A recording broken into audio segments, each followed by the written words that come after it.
Mahusay para naman sa susunod.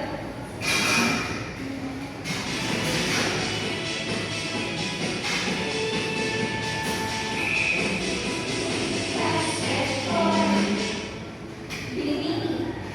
Ano ang visual? Ang visual ay isang pamamaraan kung saan ito ay magandang estratehiya para sa mga. Magaling, tama ang iyong kasagutan at para sa basketball.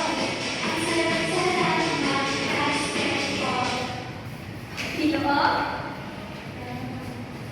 Sa ano mahalaga ang visual sa pagkaluto?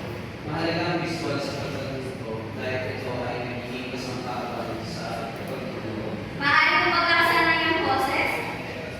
Mahalaga ang visual sapagkat ito ay isang kasangkapan na ginagamit sa pagkaluto. Ayan, magaling! Tunay na kayo ay may natutuhan sa ating nakaraang talakayan. Ngayon naman ay dumako tayo sa isang laro na tatawagin natin Sining Moto. Kayo ay papakatin ko sa dalawang grupo na may tig-5 miyembro. Itong unang grupo at dito naman itong pangalawa. Bawat grupo ay magkakaroon ng isang kinatawan na kung saan siya yung magre-representa dito sa unahan sa ibibigay kong sikat na trending. At pagkatapos nito, ang mga miyembro ay uunahang hulaan kung ano nga ba ang kanilang pinapakita dito sa unahan. Gagawin nyo lang ito sa loob ng 5 minuto. Sino ang kinatawan nyo? Gerard, sino ang kinatawan nyo?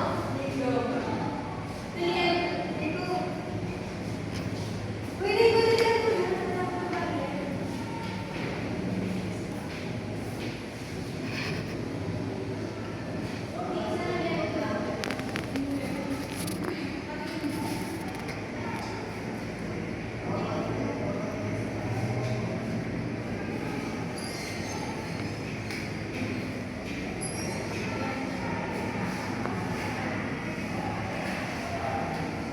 ang gagawin mo lamang ng mga miyembro ay hulaan kung ano nga ba ang kanilang inaakto. Hulaan nyo kung ano pa maganda ba ang kanilang ginagawa. Maliwanag ba? Handa na ba kayo? Kahit si Opo.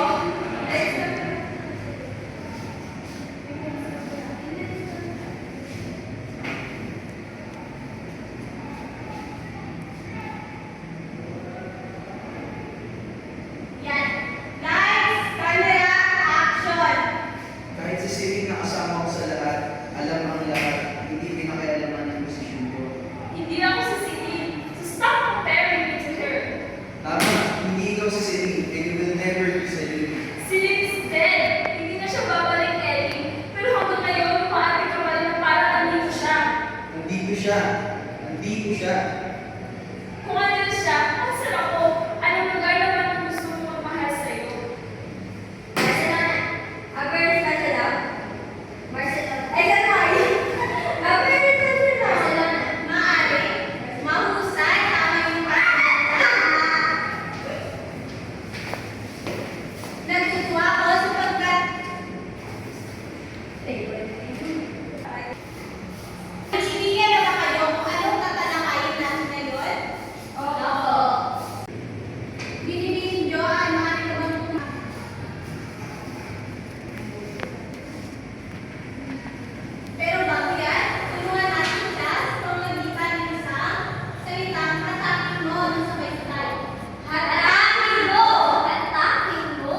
Vlog kung saan bahagi ang karanasan o opinion.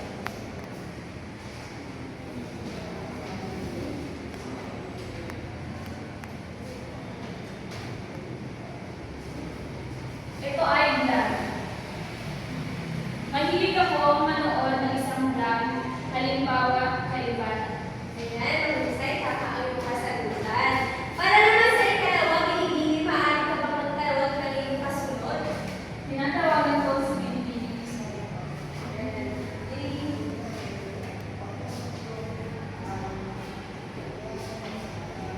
Kwentong sinasadala at ipinapakita sa pamamagitan ng gumagalaw na larawan at tunog. Ang aking sagot ay C. Animation. Maaari mo ba ito i-clear kung Ang paborito kong palabas ay animation. Pinigili ba sa ka na iyong kasunod? Sumunod ka sa akin. May kilala. Ayun. Ngayon naman, tumako na tayo sa ating paksang ating tatalakayin. Ngayon ay dumako na tayo sa ating talakayan kung saan aalamin natin ang kahulugan ng video. Ngunit bago yan, nais ko muna magtanong sa inyo kung meron pa kayong ideya patungkol sa video. Emilita, maaari mo bang magbigay ng inyong opinion? Ang video ko ay video na horror. Ayan, sa inyong kapag-aral, ang kanyang sagutan ay video na komunikasyon. Alamin natin ang kahulugan ng video. Binib De Los Reyes, basahin mo ang kahulugan ng video. Ang video ay isang visual medium ng komunikasyon na lalaki popular sa digital age. Ang isang video ay isang pagkakasunod-sunod ng mga gumagalaw na larawan na maaaring i-place sa isang elektronikong aparato o screen. Ayan, maraming salamat. Ang video po ay isang kasangkapan ng video na kung saan ay ginagamitan ng mga instrumental, maaaring ito ay popular na digital na ating ginagamit. At ang video ay ito ay mga pagkakasunod-sunod ng mga pangyayari na gamit ng mga larawan o maaaring mga elektronikong aparato. At narito ang mga iba't ibang uri ng video o yawa, basahin mo ang dokumentaryo. Dokumentaryo, video na nagpapakita ng totoong pangyayari. Ayan, para sa dokumentaryo, ano ang masasabi mo sa kahulugan ng dokumentaryo? Ito ay patungkol saan? Ito yung mga nagaganap sa ating lipunan or sa ating mga Ayan, mahusay. Ang dokumentaryo ito ay video na nangyayari sa totoong buhay. Halimbawa po ito ay dokumentaryo tungkol sa kalagayan ng kalikasan. At ang kasunod naman, binibili-imita, basahin mo ang kasunod. kung bakit pa siya nag-video. Video na tumutulong sa pagkatuto. Yan ang husay. Ang video pang edukasyon ay tumutukoy sa mga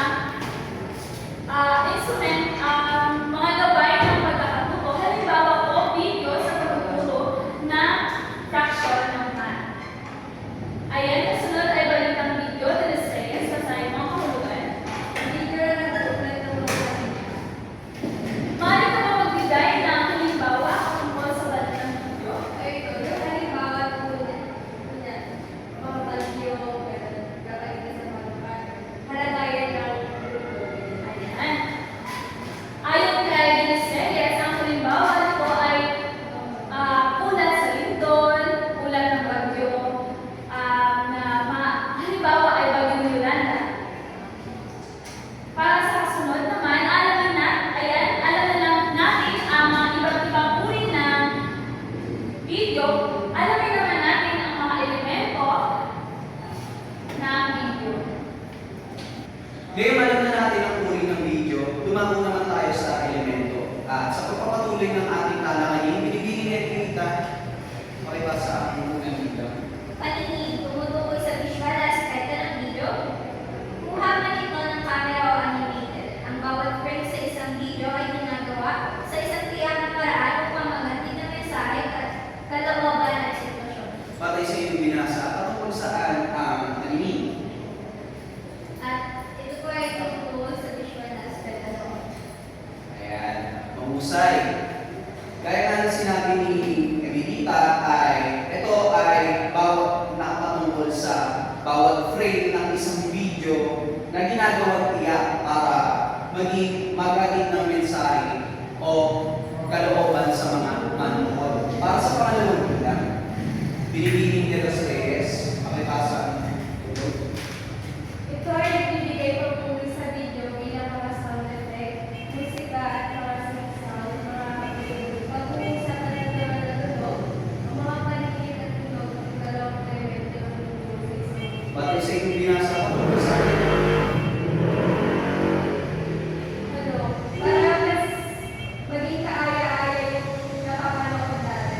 idadagdag ko lang, tunog ay dito nabibigyan natin ng buhay ang isang pelikula o ang isang palabas batay sa tunog niya. Kung ito ba ay malungkot, masaya, intense, o nakakadama ng aksyon.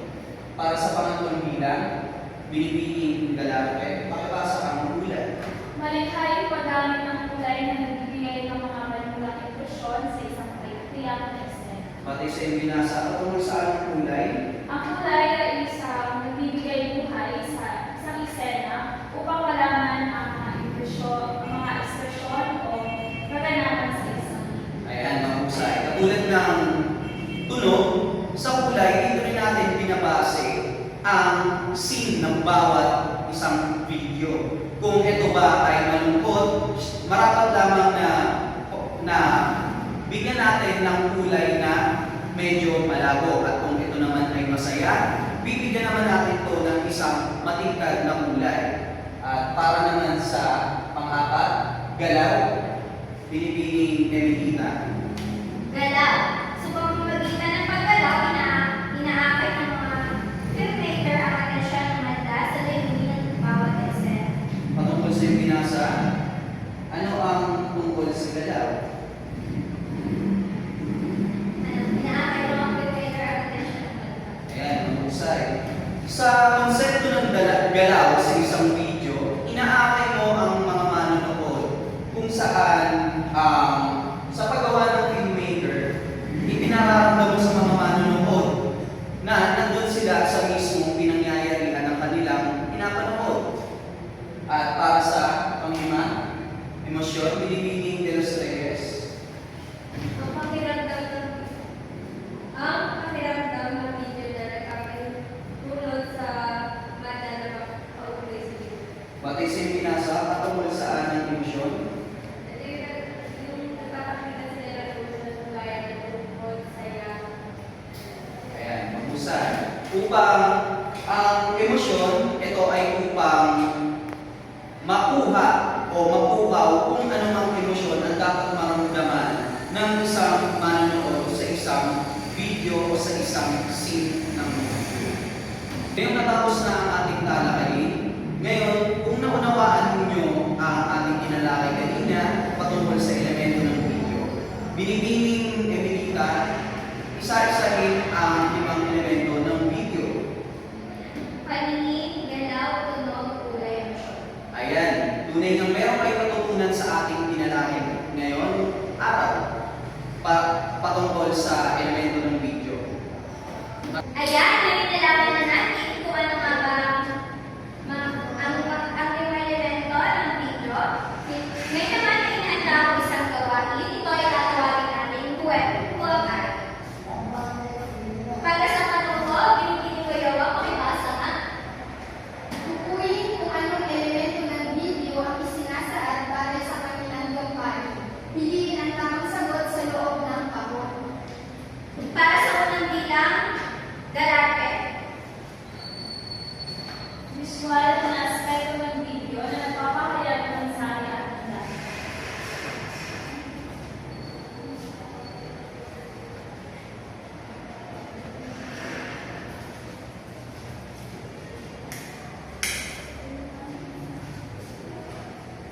Tama ba ang aking kasagutan?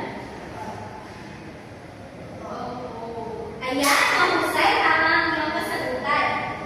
Para naman sa sumunod, maaari ka tumawag ng iyong kamag-aral. De los Reyes. Mga tulad ng musika, epekto at pag-uusap sa video.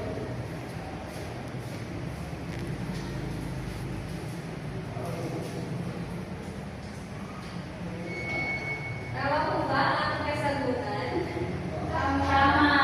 Ayan, magaling! Tama ang iyong kasagutan. Para sa kasunod ay Olivia. Ay, Reginald. Paggamit ng kulay para magbigay ng impresyon sa eksena.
ngayon may inihanda akong katanungan na nais kong inyong maisagawa. Binibining dolar, maaari kong basahin at sagutin ang katanungan? Paano nakatutulong sa iyo ang isang video upang mas maunawaan at mapahalagahan ang mga damdamin at mensahe na isusulit na rin? Ayan, bilang isang estudyante, ang video ay bibigay ng mas malinaw na mensahe at nakakainggan yung panoorin kasi meron iba't ibang mga pagkakagumaalan sa visual, tayo sa video at tayo sa audio. Ayan, maraming salamat. Binibining Solar, may dadagdag ka pa ba? Para sa akin, nakatutulong sa akin ang video upang mas maunawaan at mapahalagahan ang mga damdamin at mensahe na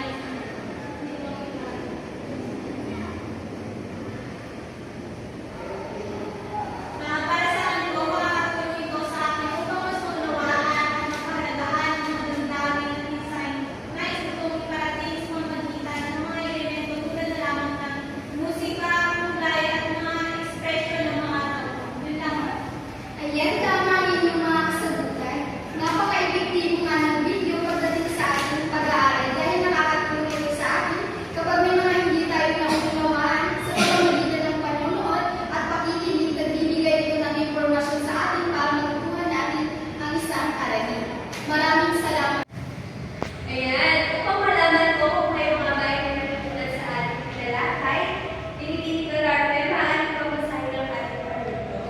Masahin na mabuti ang bawat tanong, piliin ang titik ng tamang sagot at isulat ito sa iyong sunang papel. Ayan, kumuha lamang kayo ng isang kapat na papel upang sagutan ng ating pagsusulit. Bibigyan ko lamang kayo ng 3 minuto upang gawin ito. Ayan, tapos na ba ang lahat? Oo, ngayon, mabalitan na kayo sa inyong katabi. Ayan. Pinipili, basahin ko ang unang bilang at iyong sagutan. Ano ang video? Letter B. Digital na file na nalalaman ng gumagalaw na larawan at tunog. Ayan, tapos mahusay ko naman sumunod. Ayan, so, Alin sa mga sumusunod na halimbawa ng pang-edukasyon ng video? B. Video sa pagtuturo ng fraction. Ayan, mahusay ko naman sumunod. Kayawa. Anong uri ng video ang nagbubulat ng mahalagang pangyayari sa bansa? Letter A, documentary. Ayan. Sino nakakuha ng 10 puntos?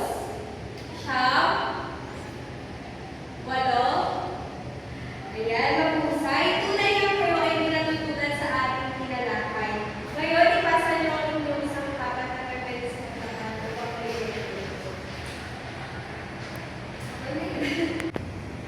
Bago tayo matapos sa ating talakayan, narito ang hakdang aralin na inyong gagawin at papasa sa susunod na araw.